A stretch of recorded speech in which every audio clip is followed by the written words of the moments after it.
Hello good morning friends, అందరూ ఎలా ఉన్నారు? ఐ హోప్ అందరూ బాగుండాలని మనస్ఫూర్తిగా కోరుకుంటున్నాను. ఈరోజు వీడియోలో వరి పంట రైతులు ఎందుకు ఎక్కువ లాభాలు తీసుకోలేకపోతున్నారు, ఏం చేస్తే ఎక్కువ లాభాలు తీసుకుంటారు అనేది డిస్కస్ చేద్దాం. ఇలాంటి వీడియోలు చాలా అద్భుతంగా ఉంటాయి. ఇలాంటి వీడియోల కోసం మన ఛానల్ సబ్స్క్రైబ్ చేసుకోండి, అలానే ప్రతి ఒక్క వీడియోని లైక్ చేయండి.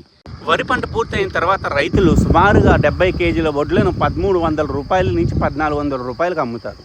అది కొన్న దళారులు వాటిని తీసుకువెళ్ళి వాటిని బియ్యంగా మార్చి ఆ బియ్యాన్ని సుమారు 25 కేజీల బియ్యాన్ని 1500 రూపాయలకు అమ్ముతున్నారు. ఇక్కడ మనం చూడాల్సింది ఏమంటే 70 కేజీల వడ్లు వాటిని బియ్యంగా మారిస్తే 20 కేజీలు పొట్టుపోయిన 50 కేజీల బియ్యం మిగులుతుంది. అంటే ఆ 20 కేజీల పొట్టును అమ్ముకుంటాడు, ఈ 50 కేజీల బియ్యం అంటే 25 కేజీల బియ్యము 1500 రూపాయలు, అంటే 3000 రూపాయలు.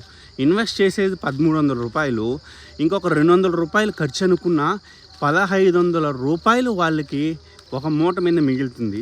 ఇలా మిగిలితే రైతు ఎలా లాభం పొందుతాడు?